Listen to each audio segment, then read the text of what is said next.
दतिया में धोखा दिया, पार्टी ने हटा दिया और सब में लास्ट में या आया। लेकिन ये या से काम नहीं चलेगा। क्यों नहीं चलेगा? क्योंकि नरोत्तम मिश्रा कह रहे हैं मेरे महबूब ने वादा किया है 5वें दिन का, किसी से सुन लिया होगा कि जवानी 4 दिन की है। ये शायरी आपने सुनी है कि नहीं? नहीं सुनी? चलिए हम आपको सुनवा देते हैं। इसके बाद दतिया में जो भी कार्रवाई हुई है, दतिया का पूरा अपडेट आपको दिखाएंगे। लेकिन चूंकि नरोत्तम मिश्रा का महबूब वाला बयान पूरे देश में वायरल है, जो उन्होंने विस्तार न्यूज में दिया था, इसलिए आपको सुना देते हैं। सुनिए। मेरे महबूब ने वादा किया है 5वें दिन का, किसी से सुन लिया होगा जवानी 4 दिन की है। मेरे महबूब ने वादा। नतीजों के दिन नरोत्तम मिश्रा की यह शायरी सोशल मीडिया पर खूब ट्रेंड कर रही थी। हर मोबाइल फोन पर यही वीडियो चल रहा था। लेकिन अब माहौल बदल गया है भाई साहब। अब शायरी से काम नहीं चलेगा। अब बात शायरी से कार्रवाई तक पहुंच गई है। मतलब मामला बिगड़ गया है। 2.5 साल में 2 बार बीजेपी दतिया सीट हार चुकी है। एक बार फिर से सुनिएगा। 2.5 साल में 2 बार दतिया सीट बीजेपी हार चुकी है। 2.5 साल में 2 बार बीजेपी के अलग अलग प्रत्याशी जनता के दिल में जगह नहीं बना पाए। और जो बीजेपी अपने अनुशासन के लिए जानी जाती है, जिस पार्टी में हाईकमान के फैसलों का सम्मान होता है, उसी पार्टी में अनुशासन तोड़ने पर बहुत बड़ी कार्रवाई हुई है। क्या कार्रवाई हुई है और इस कार्रवाई का क्या असर हुआ है, और इस कार्रवाई पर बहुत विस्तार से बात करने की जरूरत क्यों है, जानना चाहते हैं? बीजेपी में क्या चल रहा है ये समझना चाहते हैं तो हमारी ये खबर देखिए। आपको ABCD से लेकर Z तक सब बता देते हैं। जैसा आपको पता है कि मंगलवार को मुख्यमंत्री हाउस में, CM हाउस में बीजेपी की मीटिंग हुई थी। इस मीटिंग में प्रदेश अध्यक्ष हेमंत खंडेलवाल, मुख्यमंत्री डॉक्टर मोहन यादव, दतिया चुनाव प्रभारी भरत सिंह कुशवाहा, राहुल कोठारी, आशुतोष तिवारी समेत कुल 25 नेता शामिल हुए। और इस मीटिंग में बीजेपी ने एक कमेटी का गठन किया। इस कमेटी में शाजापुर के पूर्व बीजेपी जिला अध्यक्ष अंबाराम कराड़ा और बीजेपी के प्रदेश महामंत्री गौरव रणदीवे को शामिल किया गया था। और यह कमेटी क्यों बनाई गई थी? इसलिए बनाई गई थी जिससे यह पता लगाया जा सके कि बीजेपी के किन नेताओं ने दतिया में पार्टी का नुकसान किया है। मीटिंग के कुछ ही घंटों बाद इस कमेटी ने अपनी रिपोर्ट सौंपी और मंगलवार रात 9 बजे बीजेपी की तरफ से एक लेटर भी जारी कर दिया गया। इस लेटर में क्या लिखा था, चलिए वो भी आपको बता देता हूं। इस लेटर में लिखा था कि प्रदेश अध्यक्ष हेमंत खंडेलवाल के निर्देशानुसार दतिया बीजेपी की संगठन इकाई को भंग किया जाता है। सभी मंडल, मोर्चा, प्रकोष्ठ, प्रकल्प और विभाग तुरंत भंग किए जाते हैं। जिला अध्यक्ष, जिला पदाधिकारी और जिला कार्य समिति को पदों से मुक्त किया जाता है।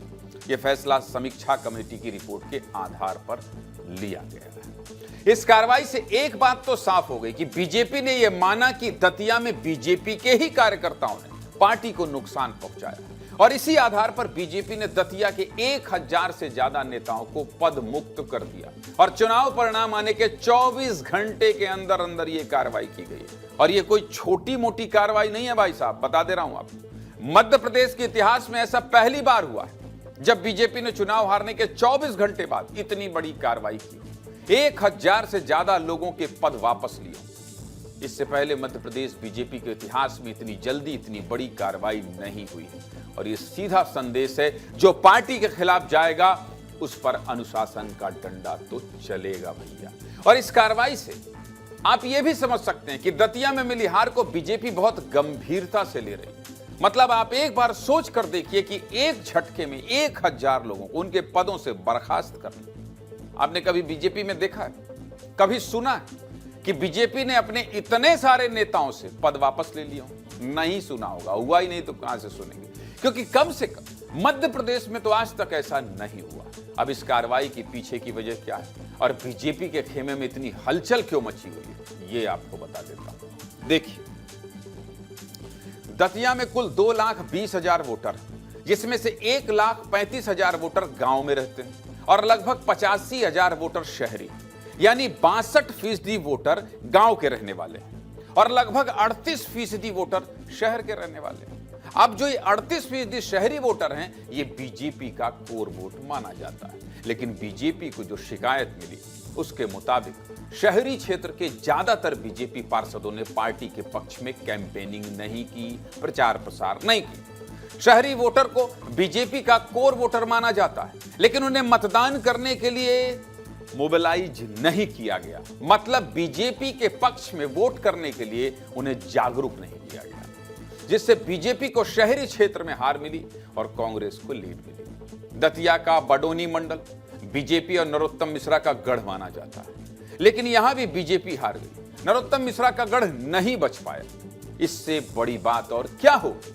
चुनाव आयोग के आंकड़ों के अनुसार बडोनी मंडल में बीजेपी को 8,950 वोट मिले और कांग्रेस को 9,193 वोट मिले। यानी यहां पर कांग्रेस ने 243 वोटों की लीड ली।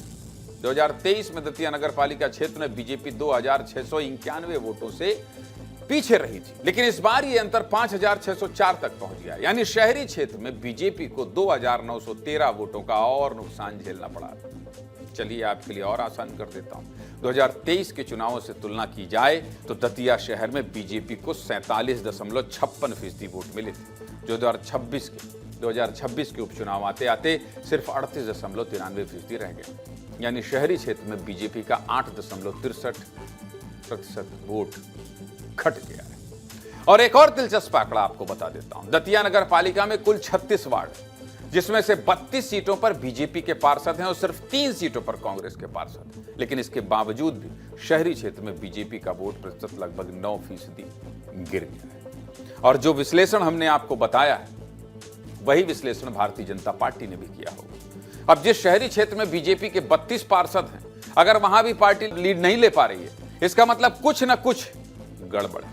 और इसी गड़बड़ को पहचानने के बाद ये कार्रवाई की गई। देखिए, जो कार्रवाई हुई वो चौंकाने वाली तो है, लेकिन ऐसा नहीं है कि इस कार्रवाई की किसी ने उम्मीद नहीं की थी। प्रदेश अध्यक्ष हेमंत खंडेलवाल ने तो चुनाव परिणाम जिस दिन आए थे उसी दिन कह दिया था कि जिसने भी भितरघात किया है उस पर कार्रवाई करेंगे। सुनिए 3 अगस्त को प्रदेश अध्यक्ष ने क्या कहा था। भारतीय जनता पार्टी के लिए अनुशासन सर्वोपरि है और कोई भी कार्यकर्ता चाहे किसी पद पे हो, उसको अनुशासन में ही रह के भारतीय जनता पार्टी का काम करना चाहिए। ऐसी पार्टी अपेक्षा करती है और इसलिए अनुशासन को बनाए रखने के लिए अगर कोई दोषी होगा तो निश्चित तौर पर उस पर कार्रवाई की जाएगी।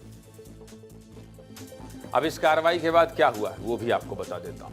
दतिया बीजेपी की टीम पर कार्रवाई होने के बाद हमारी सहयोगी रंजना दुबे सीधा आशुतोष तिवारी के पास पहुंच गई और उनसे कई सवाल पूछे। पहला सवाल ये कि क्या दतिया के कार्यकर्ता और नेताओं ने आपको चुनाव हराने की कोशिश की है। दूसरा सवाल ये कि आपने मुख्यमंत्री निवास में हुई मीटिंग में सबूत के तौर पर कुछ फोटो वीडियो शेयर किए थे या नहीं। तीसरा सवाल ये कि दतिया टीम पर कार्रवाई करने से क्या होगा, अगर आप ऐसा करेंगे तो आपके पास कार्यकर्ता ही नहीं बचेंगे। चौथा सवाल ये कि क्या अभी भी आप नरोत्तम मिश्रा को अपना बड़ा भाई मानते हैं। और ये कुछ ऐसे सवाल हैं जो जनता के मन में भी है। सुनिए रंजना के सवालों पर आशुतोष तिवारी ने क्या जवाब दिया। कौन लोग हैं वो जिन पर आपको सर शंका थी या फिर संशय था कि भाई अभी भी आपको है कि उन्होंने भितरघात किया, आपका पूरा समर्थन नहीं दिया है। देखो, जाकी रही भावना जैसी, प्रभु मूरत देखी तिन तैसी। जैसी दृष्टि व्यक्ति रखता है वैसी सृष्टि उसे दिखने लगती है। अभी मेरी दृष्टि में सकारात्मकता है। सब हमारे हैं और हम सबके हैं। आपको किसी पे कोई शंका नहीं है, ना ही कोई सबूत आपने नहीं दिया है। मेरी उपस्थिति केवल हमारे वरिष्ठ नेताओं के प्रति धन्यवाद ज्ञापित करने की है।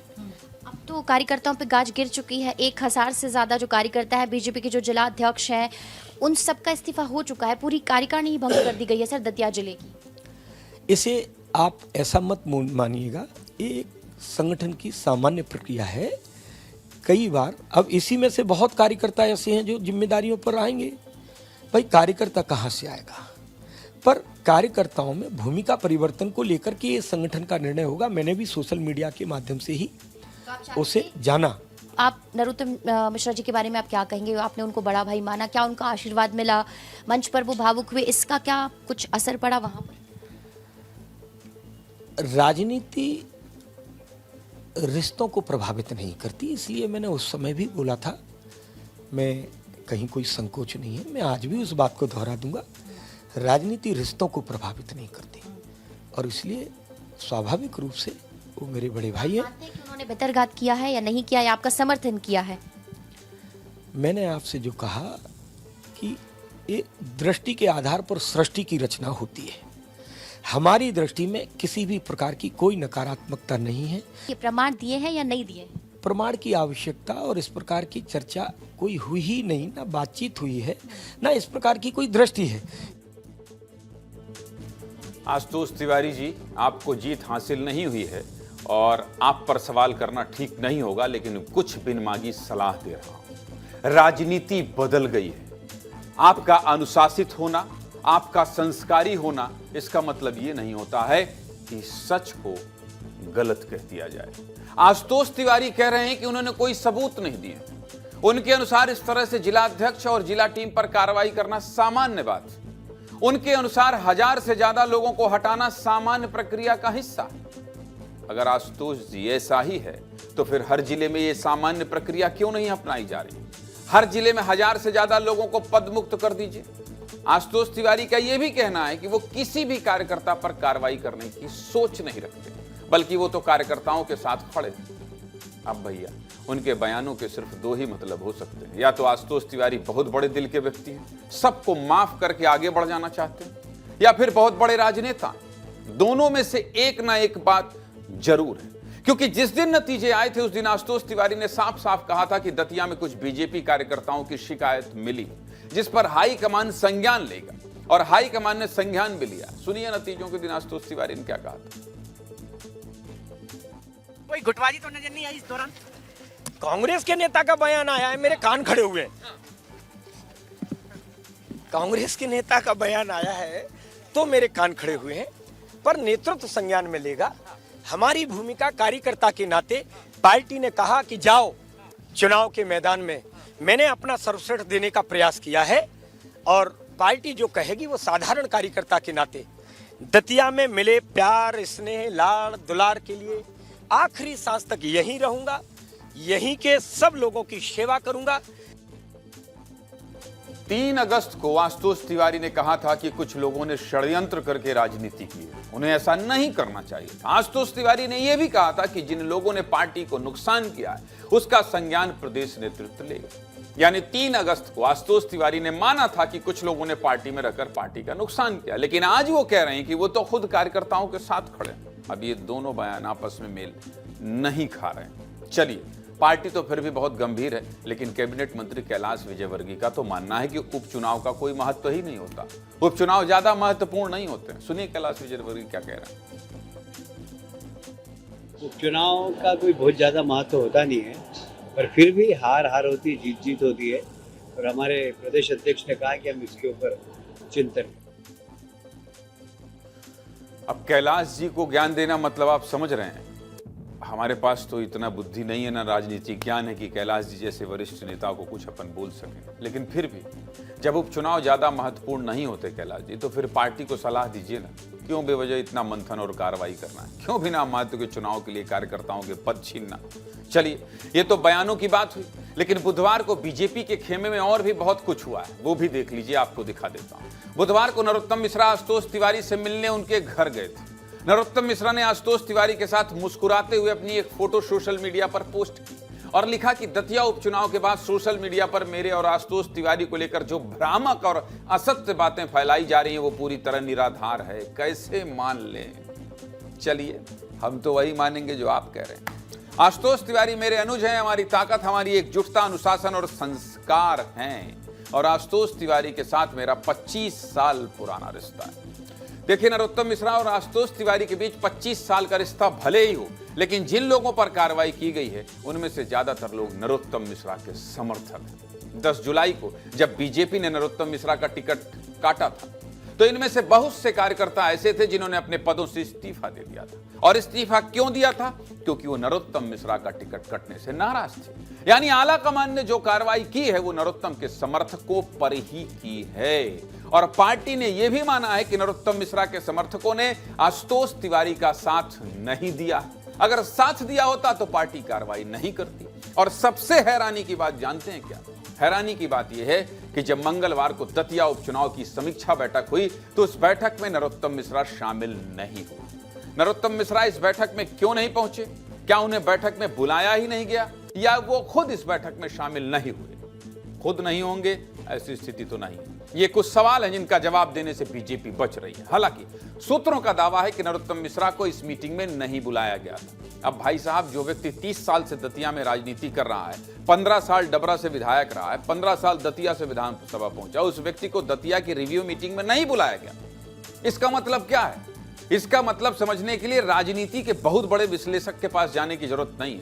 इसका मतलब ये राजनीति के जानकार अच्छे से समझ रहे हैं। और इस मीटिंग के बाद नरोत्तम मिश्रा भी मन ही मन सोच रहे होंगे कि लोग कहते हैं कि बदल गए हैं हम, जरा सा वक्त क्या बदला, सबने अपनी राय बदल दी।